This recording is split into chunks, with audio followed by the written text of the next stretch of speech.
Hey, and welcome back to Poor Pete's. I'm Poor Pete. A lot of times I get stuck on this channel, and this channel is focused on hand tools and tools being used without electricity. Many times I get stuck on knives, chisels, planes, knives, chisels, planes, knives, chisels, planes. So today I'm going to try and change it up a little bit and give you something that you might not know about me. So when I was about 8 years old, my mom actually taught me how to sew. She had a Husqvarna Viking sewing machine. She taught me how to thread it, how to fill my bobbin, how to make a stitch, how to use the feet, how to line stuff up, how to backtrack on my stitch to secure my stitching down. She taught me how to run over my stitching. She taught me how to slowly spin the wheel and do some real intricate stuff in the corners. Yeah, my mom taught me how to sew when I was 8.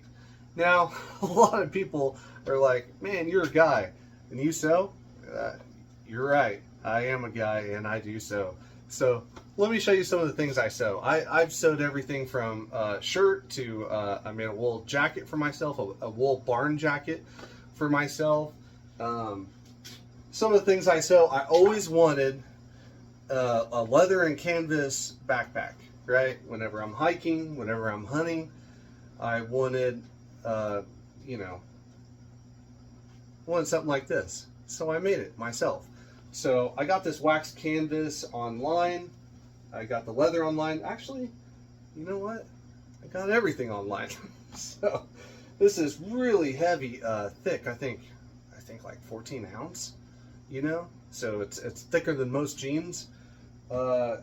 Canvas, wax, cowhide, and I got thinner leather that's goat skin, goat hide for because I was doing both the canvas and the leather on top of one another. So I have the inside of this lined with pockets on both sides on the inside, and on the outside I have pockets on both sides. And I enjoy this backpack. It's just a rollover top. You can roll it. You can just fold it over like I do a lot of times. Its straps are adjustable. I'm probably going to put some sheepskin with the fiber on it for padding for when I'm hiking, because on long hikes it's not as comfortable as it might look, but it's a nice fun backpack.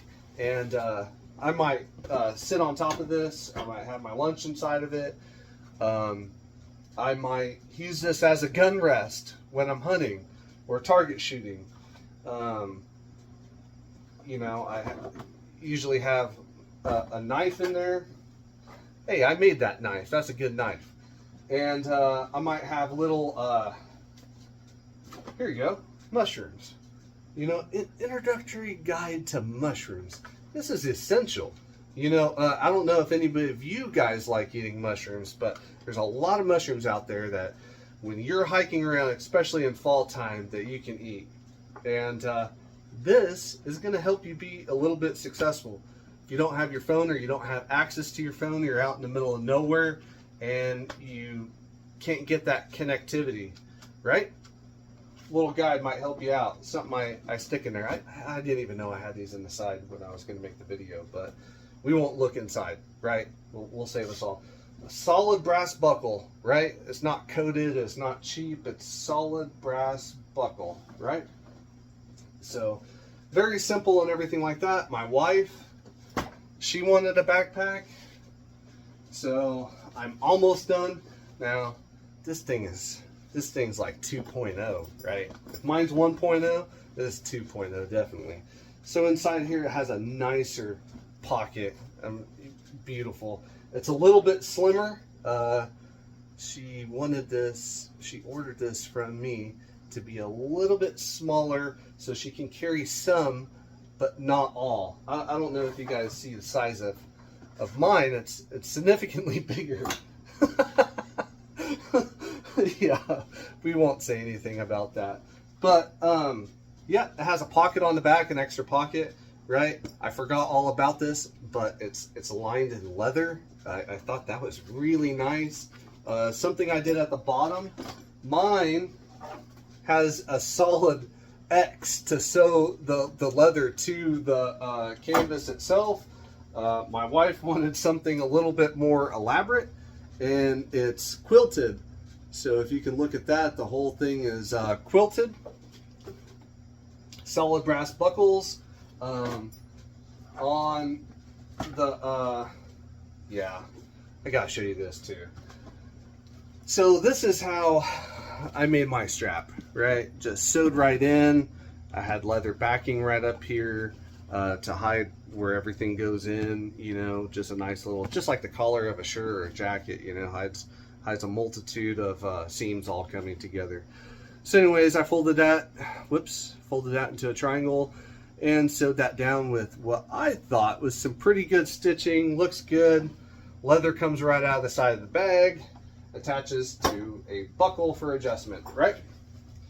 Well, she looked at that and she said she wanted something different. So I ended up sewing this for her. So looks nice.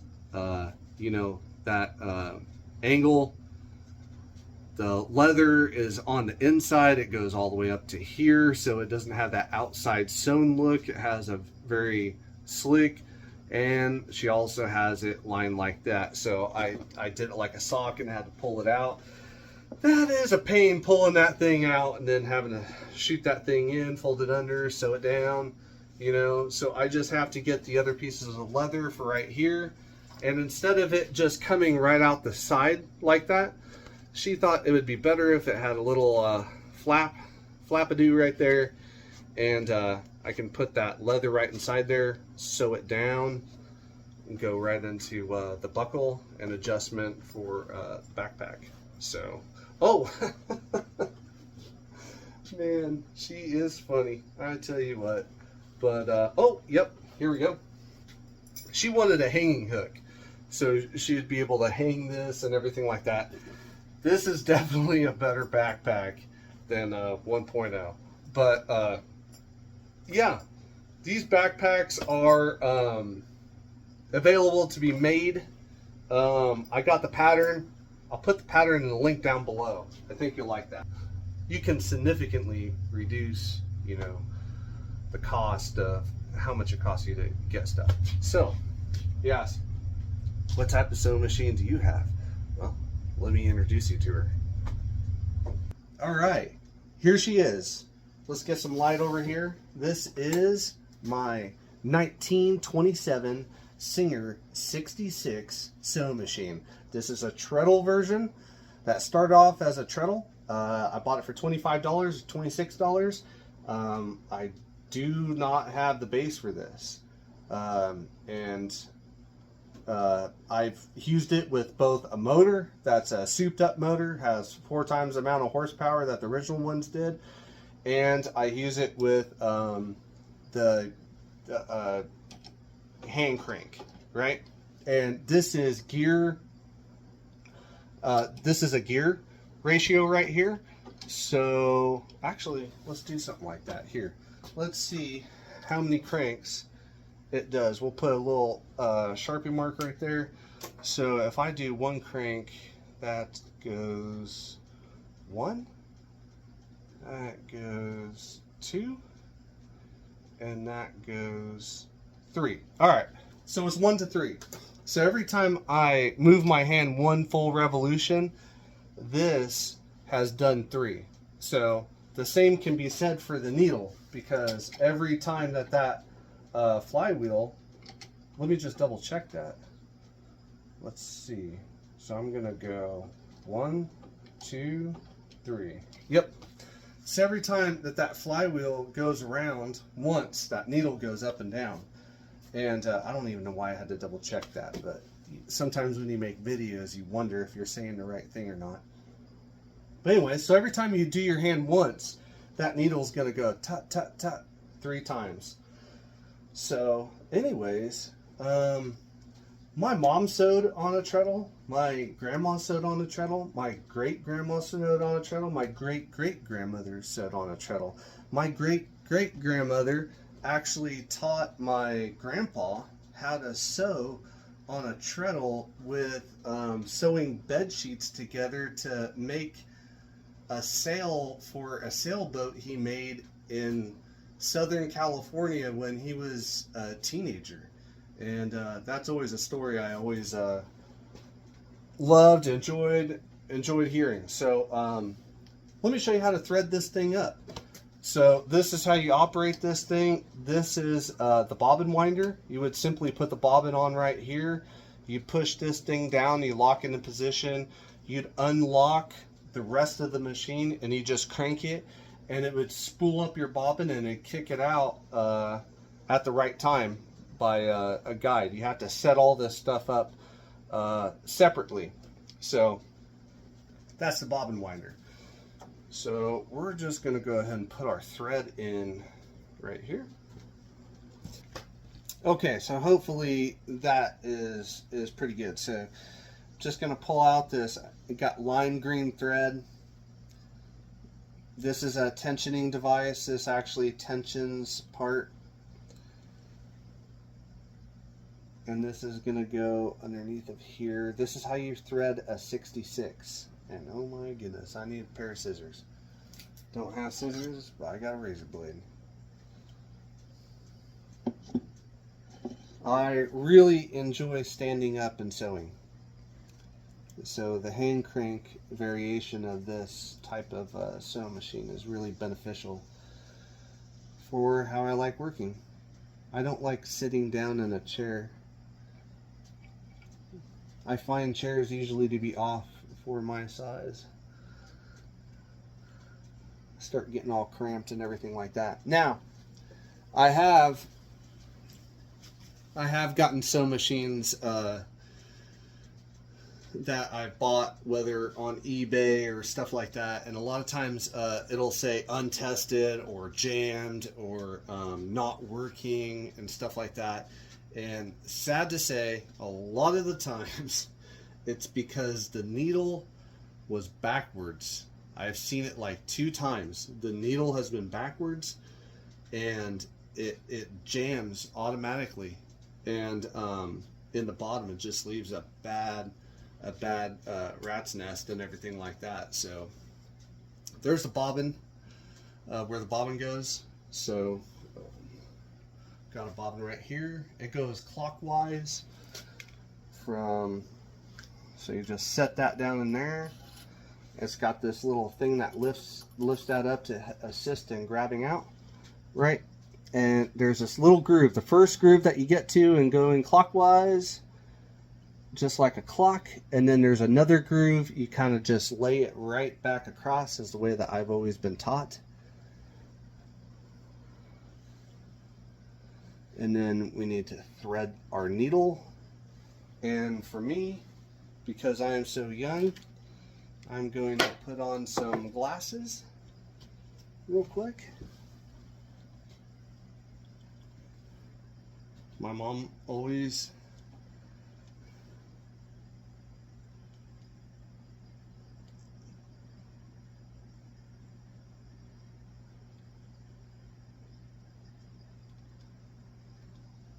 there we go. It had that little bit. It had that little bit just sticking out, and it's like the majority of the thread end is right here, but it had this little bit sticking out, and it touch and it just, you know, it's like, oh, come on, really, dude? So you have this little groove in the plate right here. So as you shut the plate, this thread goes right inside that so it can slip through. I've always held on to my needle thread, the thread on top, and I just crank forward. And once you go one complete cycle, then you can pick up that thread, you can pull it tight. I'm going to raise that up. And then you just have to grab something. I'll grab a little piece of wood right here.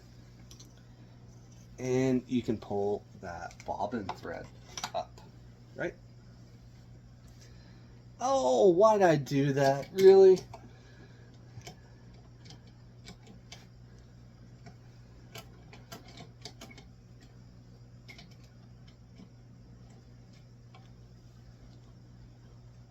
There we go.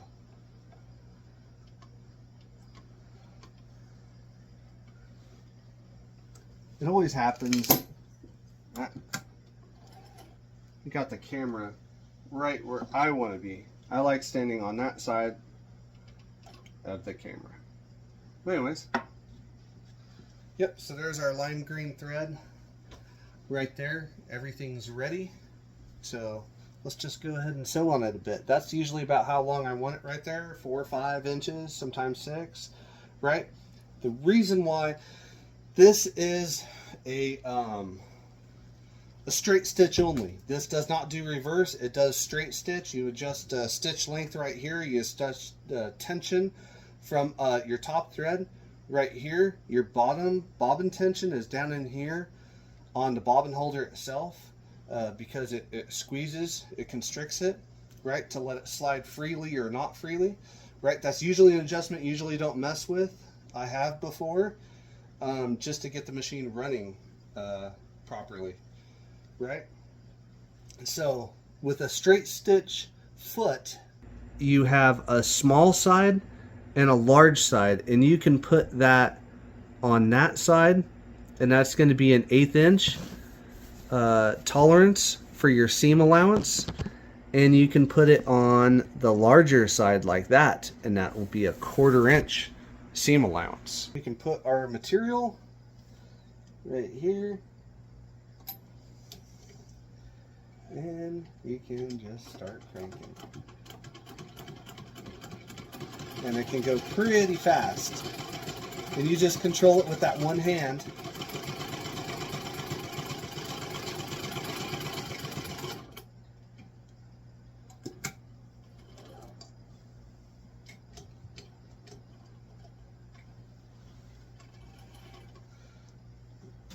My top tension is a little tight, but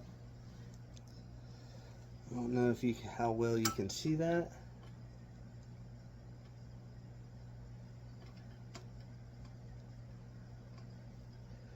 But there you go. There's the stitching. And if you want to look at the bottom side's right there. Right in that line, so you can't really see it that well. But it is there. So if you want to look at your tensions, you want to look at the top and the bottom, and you want to see how tight they are. You see how that's bunching up the fabric just a little bit? That would just be a little bit too tight. You don't want to bunch it up. The top seems to actually be very smooth right now. Nice and tight, laying it down. You could open up the fabric and you could stretch it out to see how tight those are. If you have one or the other that you can flick like that, and you can actually move or manipulate the thread on top. It's loose, one side's loose and one side's tight, and you want them to both be tight. Well, if you want me to make a sewing video in the future, leave a comment down below and I'll think about a project that I can do. I might have a couple in mind already. Leave a comment if you'd like to see something like that in the future. Other than that, if you like this content and you like what I've been sharing with you guys, like and subscribe. If you'd like to leave a comment, ask a question, feel free to do so. They're much appreciated. Until next time, be safe out there, and let's just go ahead and get some things done.